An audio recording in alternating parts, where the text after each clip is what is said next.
Hello, everyone.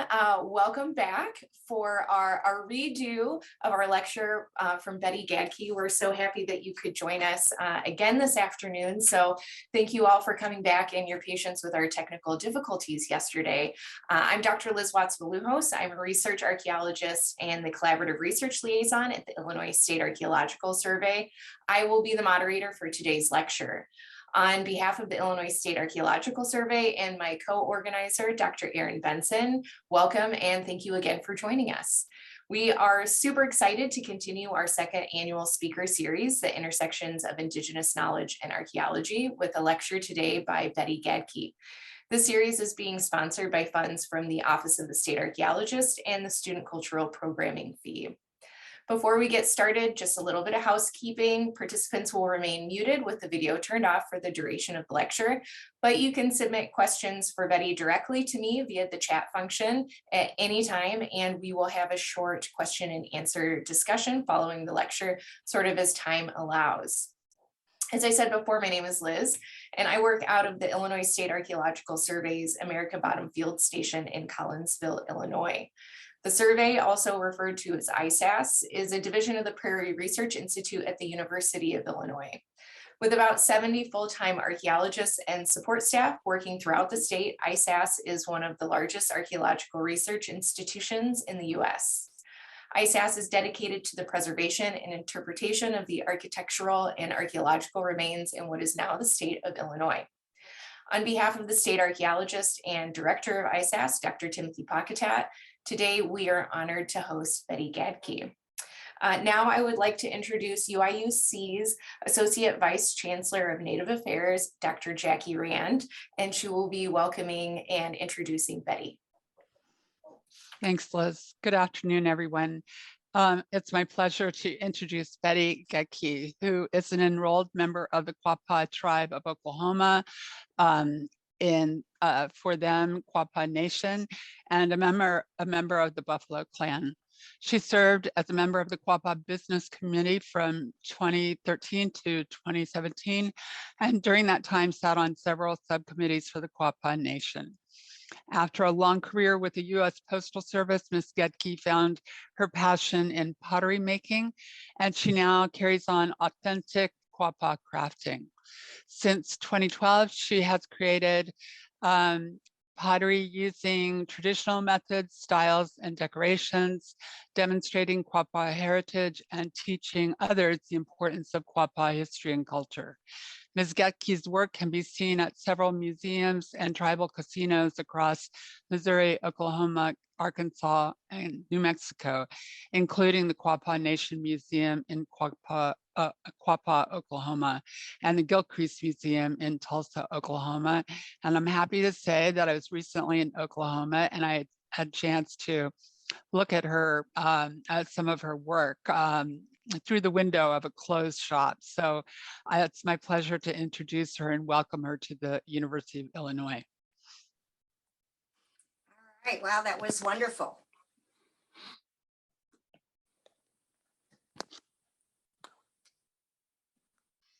Hello, my name is Betty Gaedtke. Thank you for tuning in today and showing an interest in my tribe, my nation, the pottery, and just a chance to talk about who we are, where we came from, what we're about, and I just want to thank you for tuning into that. So this is my studio, and I want to welcome you to it. And I want to say Hawaii, which is hello. My name is Betty Gaedtke. I am going to just read a brief little outline that I prepared to start before I go into what everything on the table is all about. So my name is Betty Gaedtke, or Tamishika. That is my Quapaw name, and it means little buffalo woman. I am an enrolled member of the Quapaw Nation, a former member of our council, and I am part of the Buffalo Clan. My grandmother was Nora Buffalo Brock, one of the last pureblood Quapaws Indians when she passed away in 1987. Sadly, there are no more living pureblood Quapaw Indians left in existence, or at least none on our current tribal rolls. My great-great-grandparents were Joseph Buffalo and Sini Brown Buffalo, pureblood Quapaw. Sini Brown obviously is not an Indian name, and her Indian name was taken from her, and she was issued a white person's name. And that was very common when they could not pronounce her real given name. So my great-great-grandparents were Tashika, which translates to buffalo calf, and that is who I have been named after, and I'm very proud of that. I honor that. And some other of my relatives, great-great-grandparents were Kadaska and Red Sun Quapaw and Watashika, all pureblood Quapaw. And I speak of that because we don't have any purebloods left in our tribe. And it's important to let people know that because we almost completely disappeared. So the Quapaw Indians are a branch off the Sioux from the upper Ohio Valley and broke away and went downstream on the Mississippi River, hence our name Ogapa, which translates to downstream people. It is spelled several different ways. Kwapa was one of the very early writings and spellings by the Scouts. Today it is Quapaw, Quapaw, or Ogapa is the correct pronunciation. We settled in many places from the Missouri Boot Heel down through Arkansas along the St. Francis River, the White River, the Black River, the Mississippi River, and the Arkansas River. DeSoto was the first European to briefly visit the Quapaw in 1541.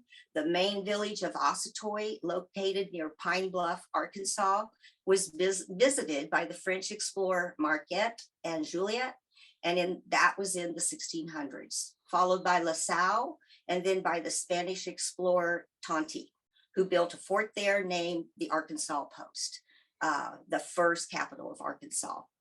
So the explorers' scouts were from various tribes and pronounced Quapaw in many variations and translated several times, ending up sounding like Akansa, A-K-A-N-S-A, and pronounced Arkansas as in Arkansas.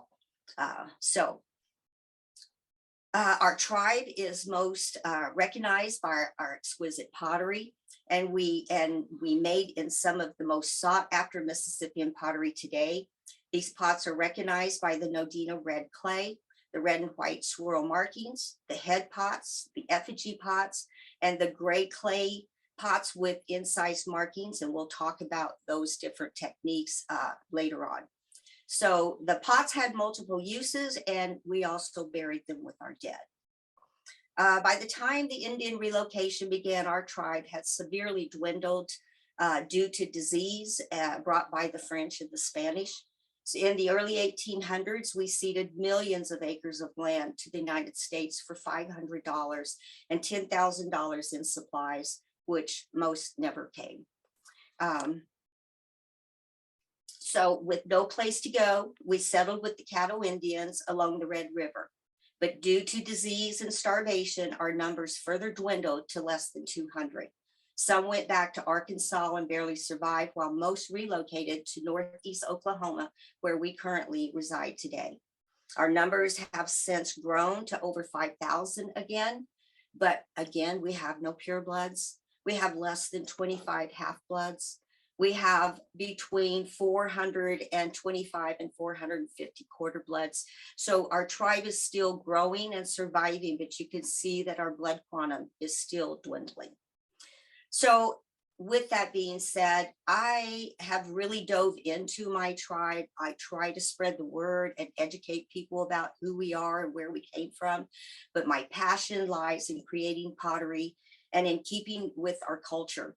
So in 2012, I learned how to bake our pottery with the styles and the decorations and the ways of our past. My pots are not, they're not ancient, they're not antique, but they are definitely authentic Quapaw pottery, and all of them are signed and smoked. So with that brief statement, I would like to just have you follow me through the process of creating a piece of Quapaw pottery. And of course, you have to start at stage one, which is basically digging wild clay. And that's what I call this. And just so you can see, this came out of the ground fresh, and there's a lot of debris in here. You can see there's rocks and chunks. There's, you know, twigs. There's roots growing out of it. So we have to separate all of that and turn this into a clean product. So one of the tools that they would have used, and that's what this table is about, it gives you an idea of the tools that the Quapaws worked with, you know, 500 or 600 years ago, while they were sitting on maybe next to the river, maybe under a tree, you know. And I believe while they were creating these beautiful vessels, I think they were talking about current events, what was going on with the tribe. You know, it was the mothers that typically, the females that did the pottery. So the mothers would teach the daughters and the grandchildren and carry this on verbally, not actually writing anything down, because they did not write down any of their history, and it was handed down verbally. So to start with, again, we're going to separate this clay. This would have been a tool that they would have used back then. They had access to all kinds of river rock, of course, because you heard all the lakes or the rivers that we followed. And so they would have taken something like this and just broke these clumps up into smaller pieces, something maybe like this, maybe close to this. And of course, this still needs some work done on it. Obviously, these are different clays, but you would use the same process regardless. So they would break that down, and they would end up coming up with something like this product. You can see how powdery that is. And that's what we're striving for. So we're going to pour that back in there. One of the things about clay is you really don't want to inhale something like that. So if you're going to process your clay, you really need to do it outside in a ventilated area, because you can eat clay and that's perfectly fine, but they don't want you to breathe it. It's hard on your lungs. So with that being said, now we have broke our clay down. It's in a powder form. Now we need to bring it back to a liquid form, and we would start by adding water to that clay. And another thing that they would add is a product we call temper. Now, clay shrinks, and it shrinks a lot. So we want something that's going to help keep that clay from shrinking, because when you shrink, you get cracks, you get breakage, and we want to avoid that. So one of the things that the Quapaws used a lot of is mussel shell. Again, we downstream people, we had access to all kinds of mussel shell. So what we would do is we would take something like these, we would cook them over a fire, and doing that, you want to try not to make it too hot, because it will have a chemical reaction at some point if it gets too hot.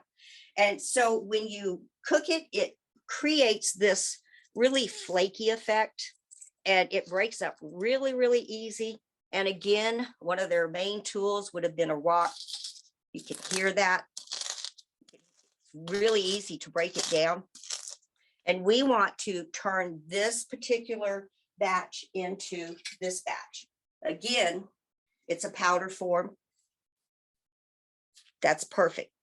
So they would add that to their clay, and that would help stabilize the clay. That would help the shrinkage, which would help from breaking, basically. So when it comes out of the fire, it's going to look something like this.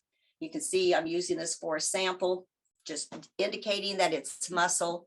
You can see the beautiful specks in the clay. So, you know, I didn't burnish on this, and that's a technique that I'm going to talk about in just a short amount of time. But that is what we would consider a very successful firing. Now, another one like this one, it's borderline of not being good. And you can see the difference in the mussel. The one on this smaller one, it's borderline of being too hot. You can see how it's expanding, and it literally will flake out of this vessel. And so you could probably get away with using that 500 or 600 years ago temporarily for a while, but as you use it, it's going to deteriorate even more. And eventually you're just going to end up throwing it into your shard pile. And that's what this is. This is a pile of shards, which means that a shard is simply a broken piece of pottery. It didn't make it through the firing, or maybe it got dropped afterwards and broke into pieces. But whatever the reason, you throw them into a pile. This is another thing that they would use for temper. Again, they would break it down, crunch that up, and until it gets into smaller pieces, maybe like these.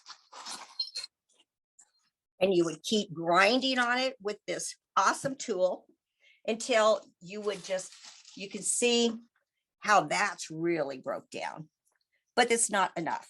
That's still too coarse. You need to keep working at it until you get something like this.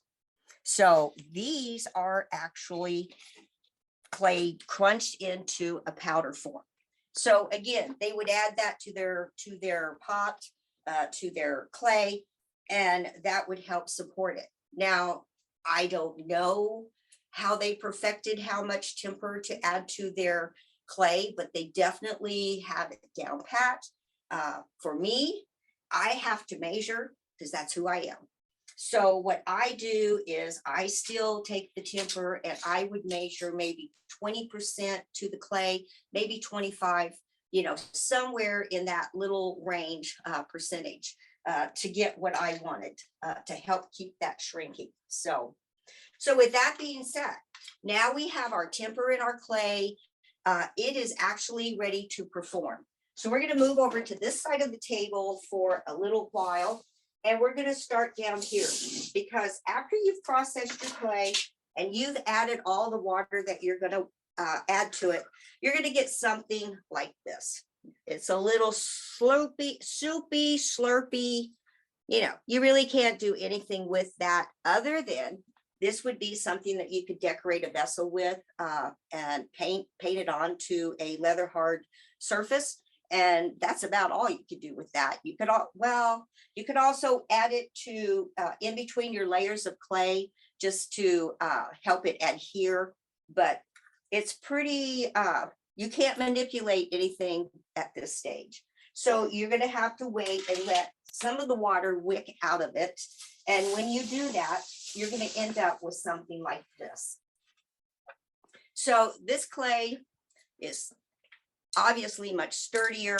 A lot of the water has wicked out of it. You can manipulate it at this point if you want to. So this would be the beginning of making a vessel. This is called the plastic stage. So we're just going to make a ball. And I'm going to shoot through this pretty quickly. I'm not going to take a lot of pains with it. You're probably going to think, wow, it's not too pretty at that stage. You can't really perform in 30 minutes, but you can certainly do it in stages and make a beautiful vessel. So here we have the beginning. It's just a ball of clay, and we're just going to make a pinch pot out of it. So I'm going to stick my thumb in. I'm only going to go halfway because the bottom, I want that to stay a little thick so that it naturally thins out as you go anyway. So all I'm going to do is just pinch my finger and my thumb and just keep going around this ball until I stretch it out to the size that I want it. Quapaws made thin walled vessels. This is very thick, of course, but so there is no tool greater than your hands and your fingers. So with this, I would like to come over to this side of the table and talk about some of these tools that the Quapaws would have used 500 or 600 years ago. So something like this little vessel here, something like this would be a great tool. It's a trowel and it's a homemade tool. And I know that the Quapaws made some of their tools. They made it out of their clay. And the reason I know this is true is because I have went and found in assorted museums, this would be an ancient trowel. This was in a museum north of where I live. So one of the things that you would have to take into consideration when you're using these, because clay sticks to everything. Let's go a little smaller, maybe some wood ash. So, and you know, there was plenty of that because they always had fires going. I would dampen this, swirl around, and then that would keep you from sticking inside of this while you're trying to expand this out. See how smooth that makes that? And it's a great tool. So we'll lay this right here for now. We'll move back over to this side of the table.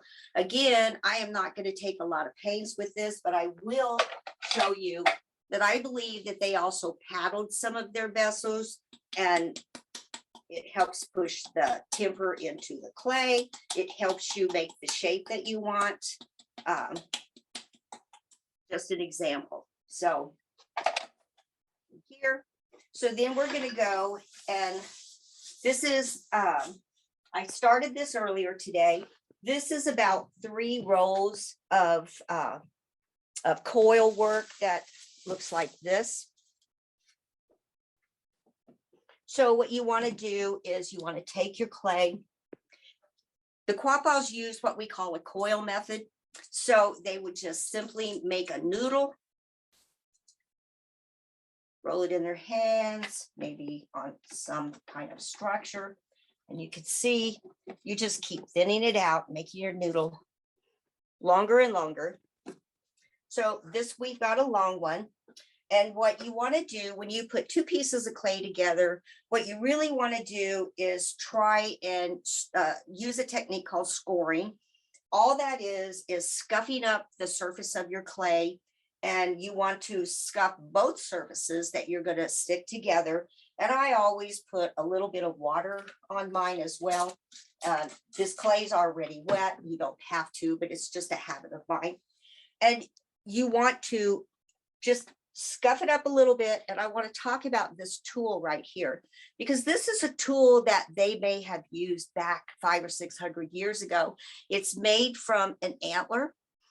It's got a beautiful end on it, and that would be a fantastic tool to draw in your clay and do a technique called incising, which we will talk about here in a few minutes. I just made some slits in it. And again, you could use that for 2 tools. You could use it to draw in your clay for straight lines, but I'm going to use it to score. And you can see how I'm doing this on this clay. Same thing, I want to score both sides that I'm going to adhere to, like so.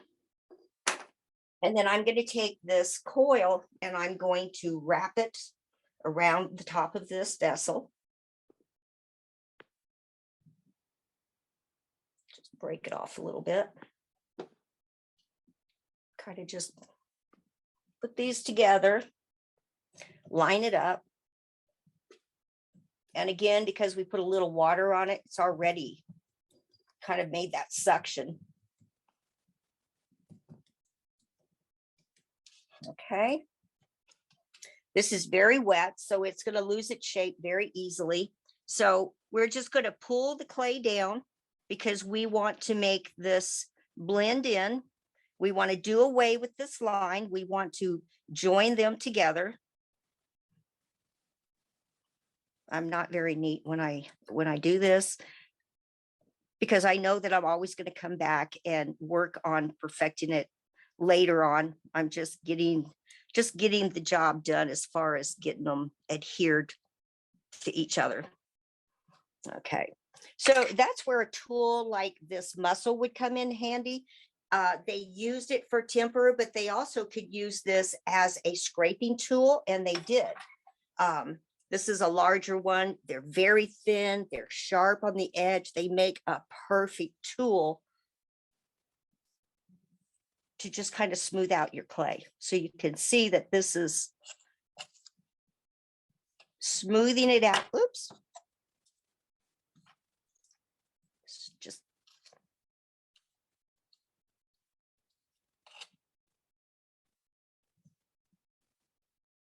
there we go. You can see there's still a lot to be done. So this would do the same performance as this tool. This is a rubber scraper. This is a 2020 tool compared to, 14, 15, 1600s. There you go. Also, if you do that on the outside, you also have to do the same thing on the inside. And again, I would just pull that wall down.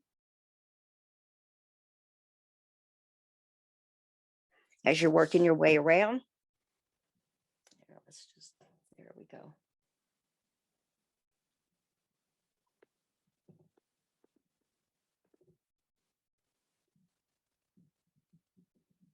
All right. We're only going to work on this one coil, and then we're going to move on. But again, then you start working on the inside. That's when I start trying to pull the clay up and thin those walls out. Again, the Quapaw were known for thin walled vessels. And it makes you wonder how they perfected that with what they had to work with.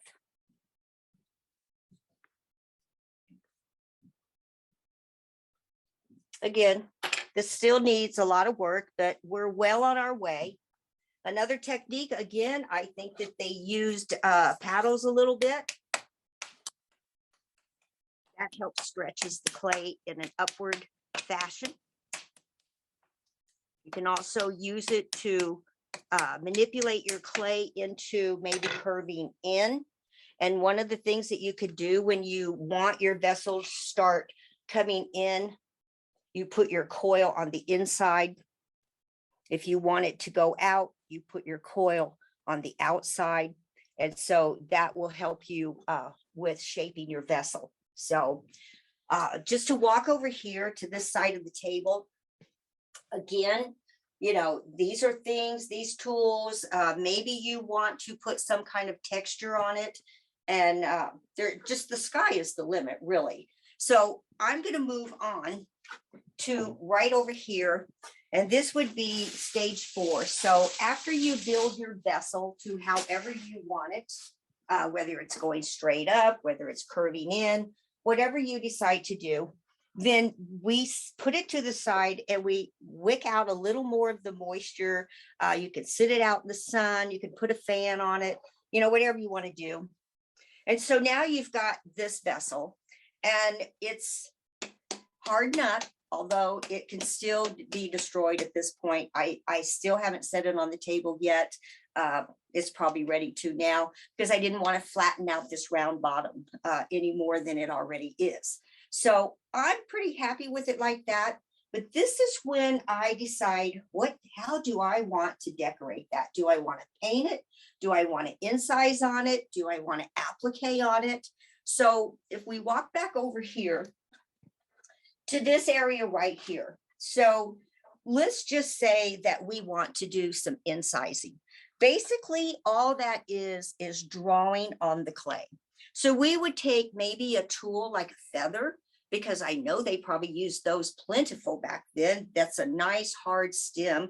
And you could draw into your clay and do whatever kind of decorating you wanted, whether you wanted to do the swirls or something different like this.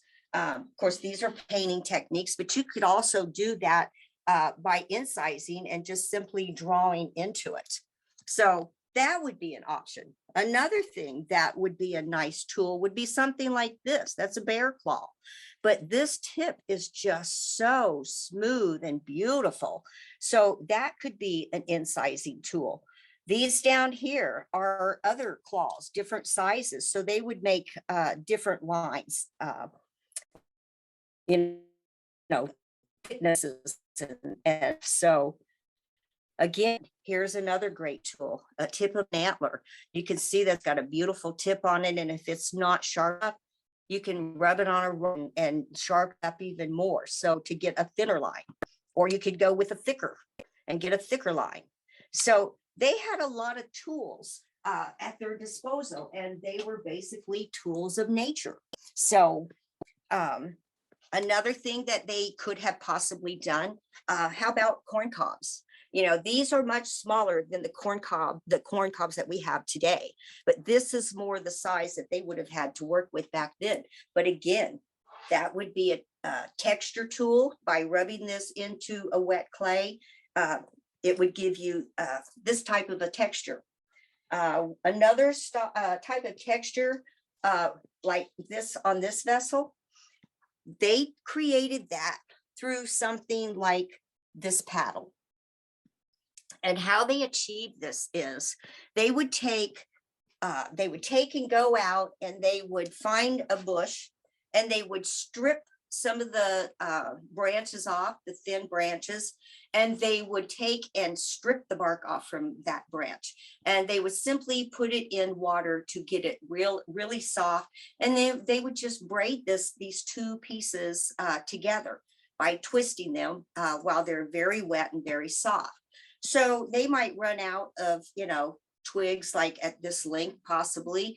They would just strip some more and they would bond them next to each other like this. And then they would just keep incorporating it in while with this twisting motion. And, you know, it's endless. So what they would do after they get this together while it's still wet, they would take something like maybe something like this paddle, because we're trying to achieve this.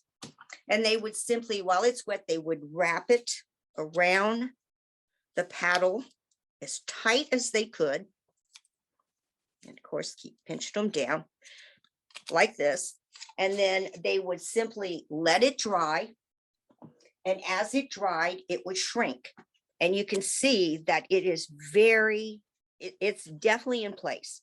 So now this tool is ready to work to create some kind of texture. So you would just simply stamp your clay and you would get these different designs. You could turn it and do a stamp on top of it and get a completely different look.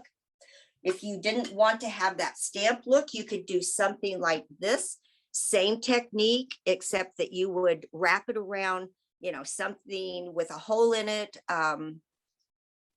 And then you just put a stick in it. And again, you could roll this indefinitely, this pattern, all the way around a vessel if you wanted to. And it's a completely different look than what you get with the stamping. And you could use bigger twigs or smaller twigs. Same process, get a completely different look.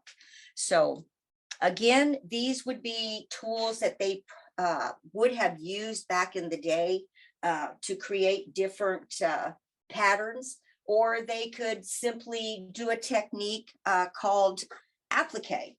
So applique is when you put two pieces of clay together. I guess you could call this stage applique as well, since you're stacking your coils and working them in. So this was just a little face. And so again, they would score the back of this that they created, and they would also score wherever they want to adhere it with a little touch of water, and then just adhere it to the vessel as much or as little as they want, wherever they want. They could have done it at the top. So that is what we call applique. So we have covered the applique, we have covered incising, but we haven't covered what if you want to decorate with paint. What they painted with was clay. So again, well, this is a red vessel. If I wanted that contrast, I would take some dry white paint, grind it into a powder, add a little bit of water to this, and then I would paint it on with a homemade paintbrush, because obviously they didn't have a ceramic store back then. They could have made paintbrushes out of multiple things. They could have actually cut their own hair. You know, Indians have that gorgeous, gorgeous hair. They could have simply cut their own hair, or they could have taken hair off an animal and just put it on a stick and wrapped not string, but sinew around it to adhere it. And then you've got a paintbrush that you could dip in and just simply paint whatever you want to paint onto your leather hard vessel. So the leather hard stage is when you want to do your decorating. This is the funnest stage as far as I'm concerned, because you can just really exercise your creativity. And, I think that the Quapaws were very happy people. I think that it comes out in a lot of their pottery, with the animal effigy vessels. Some of them are just grinning ear to ear, and that they were just having fun with it. So that would be the stage. And before we leave this stage, you want to do a technique called burnishing. So after you've decorated and done whatever it is you're going to do, whatever direction you're going to go with the different techniques that they use, you want to come back and you want to do a thing called burnishing. They had access to plenty of smooth river rock, and they would simply get a smooth rock.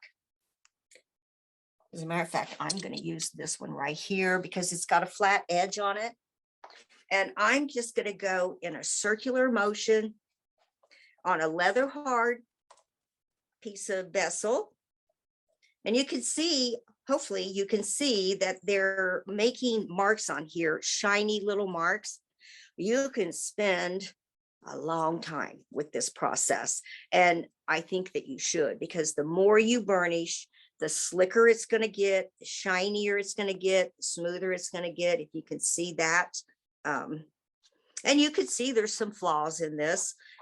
When you burnish, it kind of brings out all the mistakes. But, the Quapaw firmly believed that we were not perfect people and that we were not capable of doing anything perfect. And I'll be quite honest, a lot of times they would make a mistake on purpose just to prove the point that we are not perfect people. They might make a mistake, deliberate mistake, when they're beading or doing a buckskin, or in my case, you can see that there's a little bit of an indentation right here. And, I'm not going to go back and worry about that, because again, these are all hand-built projects. And so this kind of thing is going to happen. You will never find a piece of pottery that is perfect. That's just the way it is. So the more you do this technique, the shinier it's going to get. You're pushing that temper that's in the clay back in to the vessel, and it's just overall going to come out looking nicer. So we won't keep burnishing, but I'm hoping you can see the difference, see how shiny that is compared to this side. So now I have to finish burnishing this. Okay, so with that being said, we're going to move on to stage 5. Stage 5 is what we call the bone dry stage. You can hear it. This is much drier than this. It's kind of a thud. And of course, you can't even do that to this one. You can even hear the echo, but it's definitely dry. It's not 100% bone dry. And the reason I know that is because when you touch it, it's still very cold. And that tells me that there's still moisture in this vessel. And if I took and put this in the fire right now, the way it is, it will explode. So we definitely want to wait it out. And this is where you just have to show some real patience and let it sit until it is 100% bone dry. It will feel very light as the moisture leaves it. The difference in weight is a lot between this one and this one. This one's still very heavy. Again, hear how dense that sounds. So we're going to be patient, and we're going to let this sit there and completely dry. Then we're going to build our fire, and we're going to fire it. And it's going to come out like this. So you heard the sounds. That's a great sound. So that came out completely fired. And now we have to decide, we have to seal this because this clay is porous. It's a low fire clay. In today's world, we would not consider this food safe, but I guarantee you the Quapaws ate out of their pottery, their dishes. They were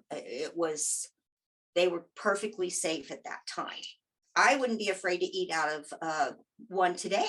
I mean, as far as I'm concerned, I wouldn't sell them, food safe, because, they just aren't considered that today. But So what they would do, one of the big commodities that the Quapaw had were bear grease. And that would have been something that they could have put on this vessel. So they would have covered it in bear grease. They would have let that dry. And then they would have taken some kind of material. Obviously, they didn't have material, but they have hides. And they would just take and just buff it. And as they buff it, it gets shinier and shinier. And of course, this is where you benefit from your burnishing, because the more you burnish, the smoother this is going to come out. So this would be a ceremonial bottle for me, because when my brother passed away, I made this vessel, and he was not buried, so I am still in possession of it. Same way with this was made when my mom was passing. I took the time to sit by her bed, and I sat and talked to her and made this vessel with very few tools. And it's so not perfect, and I'm so in love with it. And you know, the thing is, I sat and I talked to my mom when she couldn't talk back, and I said all the things that I needed to say while I was creating this. And that's really what I feel that the Quapaws did back in the day. I think when they were teaching their children that possibly, you know, they talked about current events, who's getting married, who's having a baby, you know, talk about the politics. So a lot goes into a ceremonial pot. And we still bury our people today like we did back then. We take 3.5 days to prepare our people for their journey to meet Creator. And one of the things that we did while we were preparing was the pottery.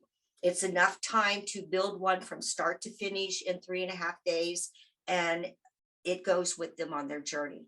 These 2 vessels, if my mom and brother would have been buried, these vessels would have went with them in their in the casket. It would have sat on either the left or the right shoulder, possibly at their feet. There is no set number of vessels that could go with someone.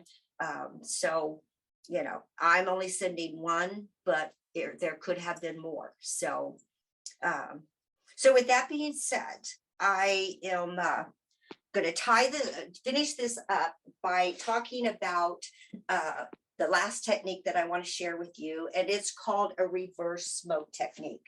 So to begin with, I'm just going to grab this real quick. This vessel right here is really basically finished. You could cook in this. It's been fired. That's such a great sound right there.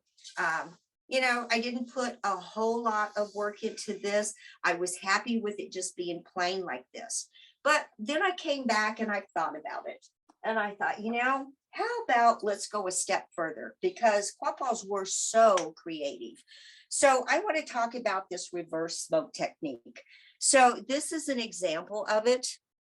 You can see that I've got a swirl going on in the middle. You know, it's kind of sloppily done on the outside, but that doesn't matter. It's just something that I wanted to share with you. So what we would do is we would take this vessel right here that basically is done, and we would turn around and we would make a slip. So again, we grind up some clay, add a little water to it, and then we would just paint it on whatever pattern it is that we are looking for. And wherever you put your slip, you can see the part that's not smoked inside. That's where the slip was. So no matter what you decide to create with your slip, everything that's not got slip on it will be smoked. And it's permanent, it's beautiful. And so when you take it out, you would simply put this in water, scrub off the slip that you painted on, because when you put it in this time, it's not going to be as hot. So it's not going to make that chemical reaction. And well, first of all, it won't stick to that once it's been fired anyway, but you just simply wash that off, and this is what you get. So it's a fun technique. I think it's beautiful, and I'm very excited to go further with it. So just to finish up, I want you to maybe look at some of the pictures. This is where I get my inspiration. These down here, these vessels, these are teapots, and I'm sure that it was inspired from the Europeans. So, but these have, you know, they were decorated with the slip painting.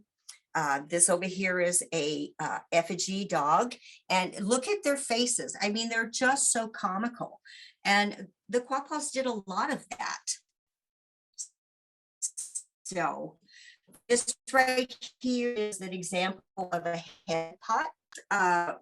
With a pot, you're using a lot of different techniques, but also, why did they make head pots of all things? You know, were they honoring maybe someone high in the tribe, like a chief, or you know, maybe a family, a high-ranking family? Maybe this was what they looked like. You know, the tattooing that they used. They were known for multiple piercing on their ears, and they would adorn themselves with feathers and, you know, copper and gold and silver. So again, you would use incising to create these, but this would be the likeness possibly of somebody. Another one that I am happy to talk about is this. It's a female hooded effigy bottle. She's a humpback. And again, you're using the techniques of applique. And this would be something, because the hole is in the back, that would probably be something that they would want, whatever is in there, possibly seeds or whatnot. They would not want it to get wet. Therefore, the opening is not on the top. That would keep, you know, the rain from falling in and debris. So that would be something that they would want to store something with. Same way with the corn, hooded corn god. This I took the inspiration from this from this photo right here, and just took it a step further and decorated it just a little bit different. But again, that would be something that you would want to be a little drier. Therefore, you don't have the opening on the top, you have it on the back side. So with that being said, I want to thank you for tuning in. I appreciate you showing an interest in my work and giving me the opportunity to talk about the Quapaws and my family and where we are today. You know, so again, I appreciate everything, and I just want to say, Gaedtke. Thank you so much, Betty. Thank you. That was fantastic. Thank you so much for showing your art with us and sharing your process and your story. We greatly appreciate it. Just a reminder to everybody, if you've got questions for Betty, go ahead and type them rather into the chat, and I will try and get to them. But I've got some questions already for you, if it's okay to start the discussion. Yes. Excellent. Our first question comes from one of my ISAS colleagues, and they ask, how did you become interested in and how did you learn traditional potting practices? Well, when I ran for office and got elected, I started sitting in on all of the committees in Oklahoma around our tribe. And the more I sat in on the culture committees, the more I just started swaying more to thinking that that really is where I need to be. I loved being on the council. I loved the business end of it. But, you know, I firmly believe that without our culture and our traditions, I really don't think that we're even a tribe or a nation at that point, once we've lost that. So I felt like that's where I needed to focus and put my energy into. And I realized that we completely let our pottery go to the wayside.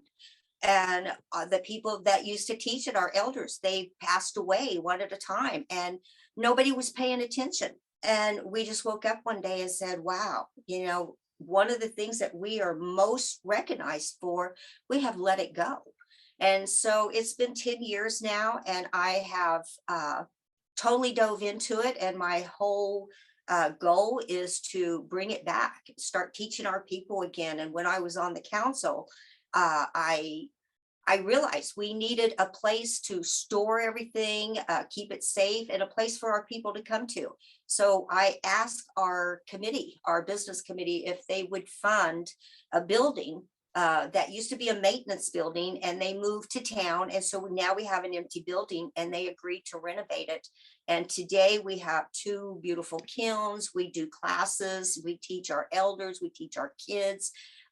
So yes, we're well on our way to bringing it back. And now we are donating pieces to the tribe so that when we do have a funeral, they can go into the office and they can open up the case and they can take out a piece of pottery of their choosing free of charge and let that go with that person for their last journey. So I'm proud of that. Thank you. A follow-up question. Since it seems like perhaps you were self-taught, I don't want to put those words in your mouth, but it seems like you worked literally from the ground up, sort of reviving these practices. How useful was looking at archaeological collections when you were learning about Quapaw potting practices? I could not have done it without it. I needed that. I needed some direction to go. And you're right, I have been self-taught. I have had some influence, from some really great artists, some of them not non-Indian even, but yeah, it's been a journey, and I've made a lot of mistakes along the way. I really think you learn more from your mistakes. So they were probably good mistakes, but I made plenty of them. And now I'm trying to make sure that when I teach it, that other people don't have to go down that journey. I want to make it easier for them, so. But yes, I am definitely self-taught. Yes, I definitely needed the visuals to help me complete a project. So a lot of my inspiration come from these books that I have laid out here. So I love going to a museum and stumbling on Quapaw pottery. So yes, it's been very, very helpful. Excellent, thank you. I've got a question from my colleague at the Indiana University Museum of Archaeology and Anthropology, Christina Freiberg, who I think you know.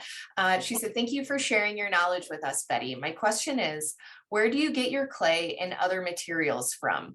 Do materials from different places hold different meanings for you?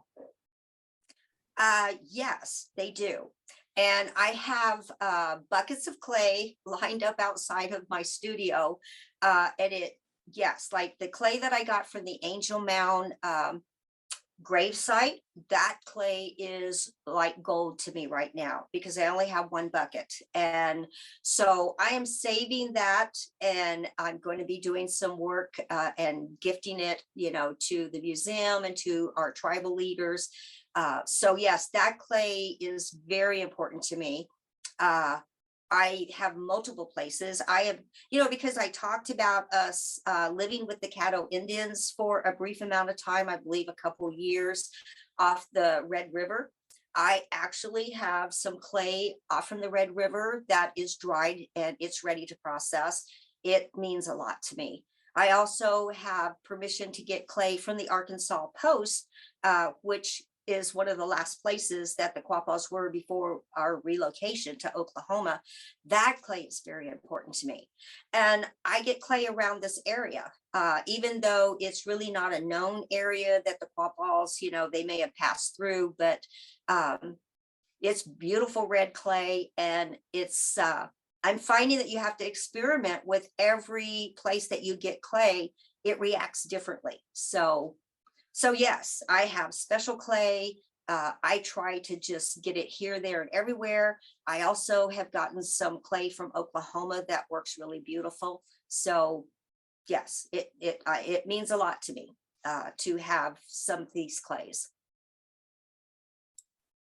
Did that answer your question? Oh, absolutely. I was just going to say, because I know she wouldn't mind, I'm going to speak for my colleague here at ISAS, Aline Betzenhauser. She's one of the ceramic nerds which I'm included in the ceramic nerd category that I was telling you about before we started. And she is looking at the source of clay sources across the American Bottom region outside of Cahokia.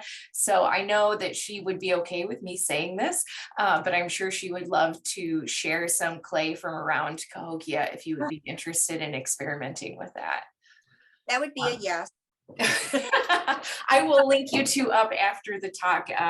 Absolutely.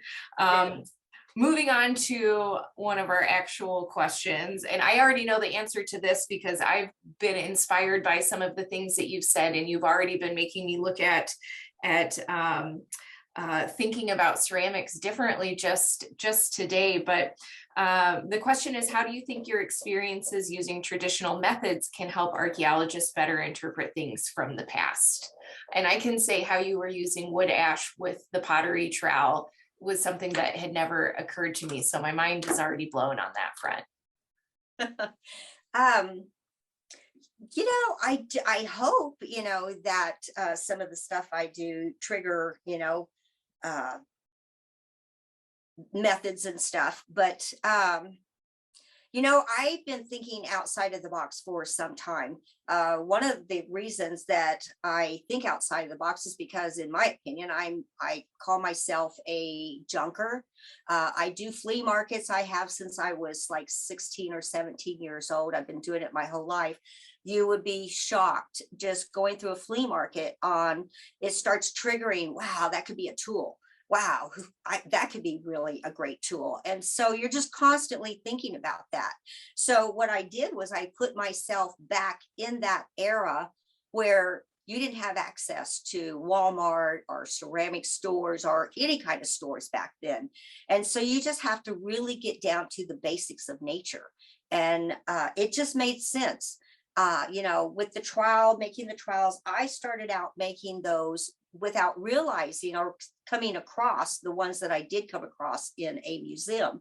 So, but it made sense, and that really kind of is what this is. It's sort of just basic thinking, knowing full well that they used mussel for timber. So, we went off from that and found out that it's not only great for timber, but it's a great tool as well. So, yeah, it helps. And how about that? Did that answer your question a little? Absolutely. Absolutely. I'm frantically taking notes. I wanted to ask, are different clays used for different types of pots, or do you prefer to use like shell tempering for certain types of pots and grog tempering for other pots? I'm going to be honest. I am not a big fan of the shell temper because it's so temperamental. It is really easy to mess it up. And once you've messed up your shell temper, your pot pits and disintegrates right before your eyes. It might come out of the fire and and I've done that before. And it's like, oh, I'm in love with this. I love how, the wind took and smoked it different than the pot next to it, and then you set it up and you're proud of it. And then a week later, you're starting to see this transformation where the shell took on moisture, because you cooked it a little bit too long, which is why I showed you one of these test vessels was borderline of not being successful. And down the road, it's probably going to have to be thrown away. So I like using shards, ground up shards, more than I do anything. It doesn't show up in your work, although I do like the look of the shell in a vessel because I like that white little speck look to it. But when you do the shards, it just blends in, so you don't even see the timber. And I really kind of lean more toward that, but traditionally I have to do the shell as well. So just because that's really what we were known for. And they could use cattail fluff. I mean, there were all kinds of things that they could use, but these are the two things that I think that they use. Obviously the shell they used the most, and the shards were that was there. They had a pile, they had a trash pile. Why not use it? Why not ground it up and make that second batch even stronger? So I like the shards better. That's just our secret. I think that's fair enough. I think that's a fair assessment. Although shell is much easier to process, I would imagine it takes a lot longer Yes, to do grog. Yes, it is, definitely. Okay, I've got another fantastic question for one of my archaeological colleagues down here in the American Bottom, Dr. Susan Koyman. She says, I'm moved by your efforts to revitalize this traditional craft in your community and that you make your work available for use in ceremonies. Is there any way for the public to support your work? I have a website. I sell a lot of my stuff until my tribe hired me to finish the Saracen project. That's been a year-long project. And like I said, they fly off the shelf the minute I get them finished. So until I finish that project, I have people that want to buy it all the time. I do plan on getting back to selling to the public. But again, you know, I do Facebook. So anytime I create something, I go on Facebook, get feedback, good or bad. And so, yes, I am supported by the public, and I would like to continue to be supported by the public. And we definitely, you know, my whole goal is to get a whole bunch of Quapaws that fall in love with this, and so that we can not just I sell, but so many of our tribal members can sell their product. So we're only going to get better, and we're going to get our word out there so more people can see us and talk about, you know, the Quapaws. So I definitely am supported by the public and want to continue. Great. And just to let everybody know, I put Betty's website in the chat so you can access it from the chat box right now. And again, we've gone a couple minutes over time, but I wanted to end with one more question, if that's all right with you. So our last question is there anything in particular that you hope to relay or to teach non-Indigenous people through your pottery? When I served on the council for the 4 years that I did, our goal was to keep our name out there so that, because you would be amazed how many people in Arkansas do not know that the Quapaws exist anymore. And some don't even know that we came from Arkansas, or that Arkansas was named after the Quapaw people. So yeah, I definitely want to get the word out there. We want to keep our presence known, and that is the goal. Stealing. So, oh, and the stealing. Yes, thank you. You know, we're trying to, our graves are still being robbed. They're being robbed for terrible reasons, you know, and I am definitely trying to discourage that. And so when we do go to the public, we're offering it's still authentic Quapaw pottery, but we don't want you robbing our ancient pottery, don't want you disturbing our graves. So that is another reason why we are selling on the open market, is so that we can help discourage that, you know, from happening. So that is huge. You know,